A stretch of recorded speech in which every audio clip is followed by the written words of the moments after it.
I'm not really sure what to say. I hadn't seen anything like that before. Just really proud of our guys to get the win. This game's important to us. You know, SMU and Houston, it's a great rivalry. We've been able to get them, 3 of the last 4 times. They have a great ball club. Dana does a good job, man, and they got an incredible quarterback, incredible receivers, as you can see all night long. We just I kind of knew Thursday morning we were going to win the game. I just did. Knew our guys were ready to play. We talked about it. We had a lot of confidence coming into today. Can't say enough about Tanner Mordecai and how he played, and Tyler Levine and really the whole guys up front on offense. And it's obvious the difference in the game was 3 turnovers to 0, and we ran the ball 46 times for 263. They only ran it 17 times. You know, they had to drop back to pass 54 times. We only had to drop back to pass 37. I don't think we gave up a true sack. I was told maybe one was in the stat column, but we didn't give up a real sack. Maybe we scrambled for a -1 or something. But great team win. I have no idea what to tell you other than I'm just glad we won. So. You said during the week that Tanner sitting out last week may have recharged him a little bit. Was this simply a matter of being better rested to put up numbers like this? Well, I don't know. You know, he did tell us on Tuesday when we went out to practice and he threw. He said, man, this is the freshest I've felt since fall camp, which makes sense. He didn't throw for a whole week for the most part. He threw a little bit Thursday, maybe it was Friday, and then Saturday in warm-ups. But, didn't really throw. And, you know, he's been beat up, too, since that TCU game. So he got a full week off physically. You don't normally get that. So he told us he felt fresh. He's just a competitor. I think he was just excited to play again, you know. And nobody wants to sit out like he had to. And, boy, he was big tonight for us. Obviously, offensively, both sides in the beginning were unstoppable. When Nick Roberts had that pick, I guess, did you kind of maybe sense that could be a difference maker in the stride kind of scoring? Yeah, I didn't know it was going to end up the way it did. But, you know, you had the feeling, I think it was 21-all at that point. It was just back and forth. Nobody was breaking serve. That's why we faked the punt. I kind of felt like we were going to need that anyways. We've been working on it all year. Never really needed it. Ended up being important. But, yeah, the 2 interceptions by Nick is what allowed us to create the separation. And then, fortunately, we were able to, from that point on, just keep holding serve and keep that lead.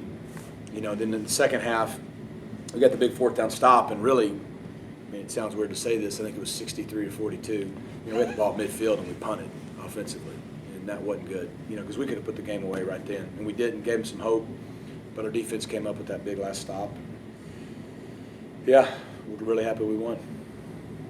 When you go into the locker room and your quarterback already has 7 touchdown passes, do you even talk to him? Do you make any adjustments, or is it like a pitcher throwing a no-hitter, you stay away from him? Yeah, just keep doing what you're doing, you know. I didn't know he had 7. I didn't stop to think about it. I knew we had not punted, and I guess at the end of the day we had 8 drives and 8 touchdowns in the first half. Right, we had 56. We felt good about the plan. We were spreading them out, running it downhill. We were throwing it and catching it really well. We were doing good on 3rd down, good in the red zone. You know, we felt like, you know, we needed to keep doing what we were doing, but we also felt like we had some bullets left and we needed them. You know, we used them all. You guys picked them off 3 times. Just was there anything that you guys saw on film that you thought you could exploit in that regard, or just... We've been so close this season on interceptions. We've dropped a bunch. And, you know, the first one was the tip. I think the first one was the tip ball that fell into Nick's hands. Second one, you know, he made a good read in a kind of a robber hole coverage. Again, at the end of the day, you drop back to pass 53 times, you know, you got a chance. And so, no, there wasn't anything specific. You know, we were trying to bracket Dell as much as we could, but, you know, they move him around like we move Rasheed, probably a little bit more. And it's just hard to do so. He's really good. Why on Thursday did you have a feeling you're going to win? Was that maybe game plan finished and just, or was there a moment? Was there? It's SMU Houston. We beat Houston. You know, I'm 3-0 against them. Our guys had that feeling. You know, we talked about it a little bit Wednesday at practice that this was different. Like, we played really good football against good teams and not won this year. We've always come back. We've always been relentless and fought back. And we just kind of took the mindset on Wednesday. I just told them, I said, we're not just going to go win. We're going to go beat them. And we know it. Have confidence in it. Have an edge about yourself. We got to have a finishing killer instinct that we haven't had. I had no idea the game would go the way it would, but really since that was Wednesday and then Thursday morning we have a team meeting and I kind of talked to the guys for about 5 or 10 minutes before our walkthrough, and just told them that's going to be our mindset. So let's go in there with confidence. That's what's going to happen. We're going to win. We know we're going to win. And, I don't know when we get to play Houston again. And so we wanted to send it back with the L, and I knew we would, and we did. Does it have the feel of a signature win kind of thing? I mean, it kind of has the feel of maybe the biggest win this season for you guys. Yeah, it's probably the biggest win this season for us. I mean, look, until today, I think we'd won the 4 games you would say we're supposed to. We had come up short in 4 games against really good opponents. That's a good football team. I mean, that's an NFL quarterback, an NFL wideout, a lot of other great players. Their defensive line, we were really concerned about them. I mean, they're really good at rushing the passer. I think the tempo and the fact that we were able to run the football helped us, and Tanner did a great job getting the ball out. A few times he scrambled, made some plays with his legs. I don't know about signature win. I mean, look, we know we got to play better defense, and we know we got to do a lot of other things better. But the name of the game is winning, and we won, and it was a great team win. Before he got hurt, Ben Redding had a kickoff return, a fake punt, and 3 touchdowns. Where did you miss him most after he went down? Ben's a winner. I mean, he may not be the most talented guy in the country. He's been playing hurt all year like everybody else, it feels like, on our team.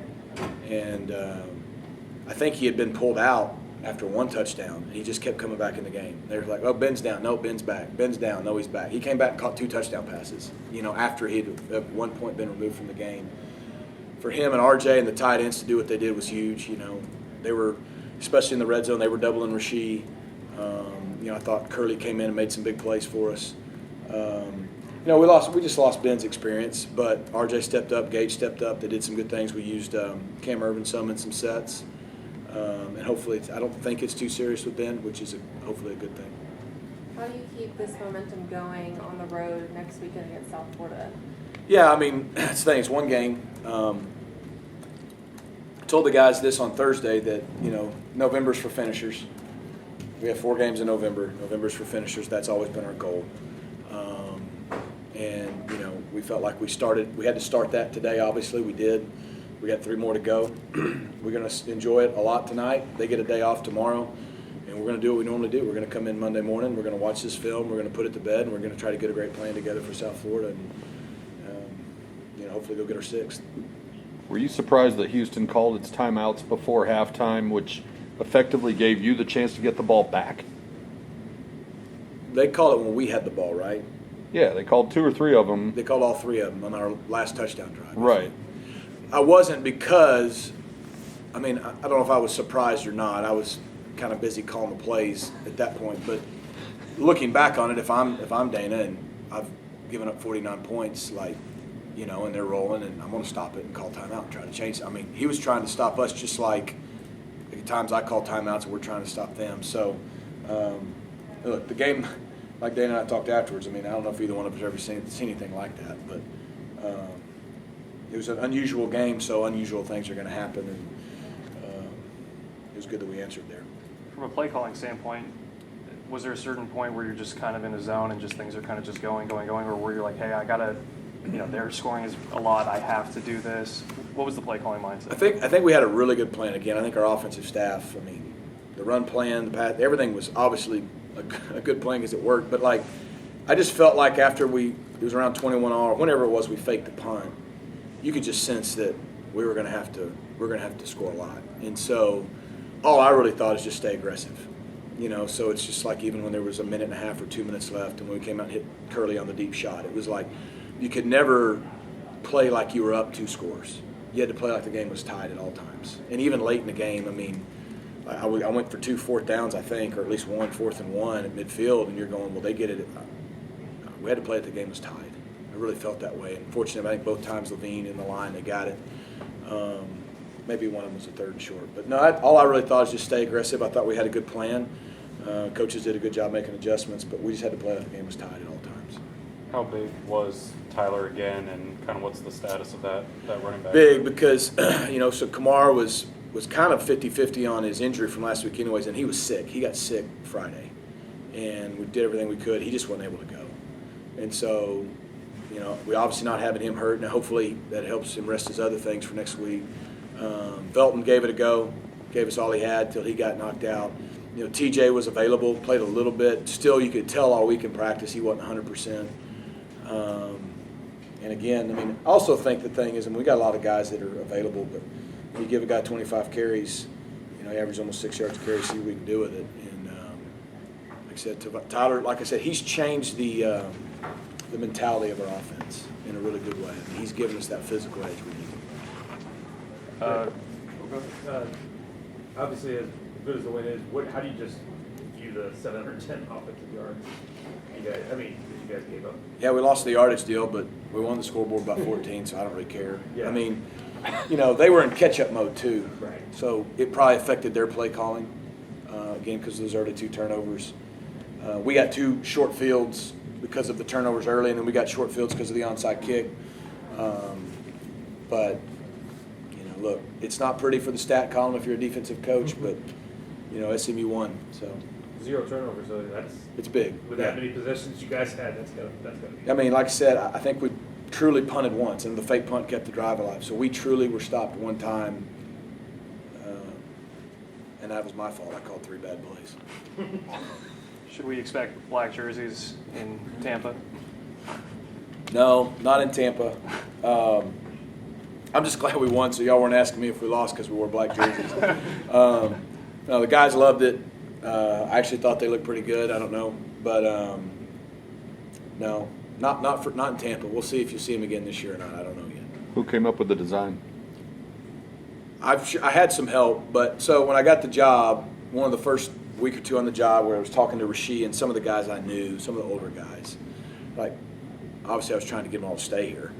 And one of the things they kept saying, can we get some black jerseys? Like, we always wanted black jerseys here. We never get, we always wanted, and I'm like, I can figure out black jerseys if you'll stay here. You know, I think I can figure that out. So I told them I'd work on it, you know, and so I got with whoever, we had some equipment people here at the time in the spring that aren't here now. And, you know, we started getting the design together. Hero was here with the last staff. We stayed through the spring, and then he got out of football in our equipment room. So Hero and I kind of designed it, and we knew we didn't want any red in it. We wanted it to be all black with some blue to make it pop. And, you know, it's also the first uniform we've had that has SMU on the chest and the triple D. You know, because that's the thing with uniforms. Kids love it. It's great for recruiting. Our kids love it. It's 2022. You got to do those things. But you also want to turn on the TV and know who's playing. That's always been my rule. Like, if you turn on the TV, do you know who's playing? If you don't, we mess the uniforms up. You can see the SMU on the chest. You can see the triple D. You know who's playing. And so, yeah, but the way they play tonight, we'll probably wear them again at some point. I don't know if it'll be this year. I'll go back to Tanner. I know he's been through a lot. To see him play like that and be that sharp, I mean, what do you think that means? Not just for the program, but for him. I think it's not a shock to any of us. I mean, he's the best quarterback in our league. And we got some good quarterbacks in our league. You saw another one tonight. He was preseason second team, I think. I'm sure that was a little chip. But I wouldn't trade him for anybody. Just like our wideout, I wouldn't trade him for anybody. And, you know, all the other guys, too, who stepped up and made plays tonight. Just really proud of our guys. Like I said, this is a big deal. Hopefully we can play these guys more in the future. There's no reason SMU and Houston shouldn't keep playing. And we're here and available.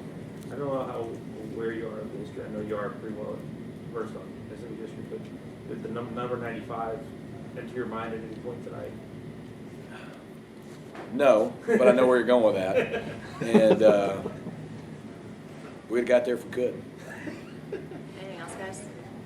Just with 5 touchdowns going to tight ends, has that been a concerted effort to maybe get them more involved in the passing game, or was it just Houston's defense, or just kind No, of you know, the way they play, especially inside the 10-yard line, a lot of zero coverage, and the way they were playing their zero coverage, which they had not shown, but makes sense because we hadn't shown doubling people and we were trying to double their guys. They were doubling Rasheed. Even Rasheed's first touchdown, they were trying to go double him, and Tanner put him on his back hip. And then the one he caught that got reviewed that he bobbled, they were trying to go double him, and then we were able to get a different set to get him on the next touchdown. But the way they were playing, they have to give something up. And, you know, honestly, most of those plays are plays we've had were some kind of rub and plays and stuff that gets the tight ends freed up. It's just the way they were playing us, it's what was there. Those guys made the plays, and it wasn't a concerted effort to do it, but it was good to see them do it. You know, because those guys work hard, and they've done a lot of good things, you know, from Ben to RJ to Gage. And I was really cool to see those guys score a bunch of touchdowns.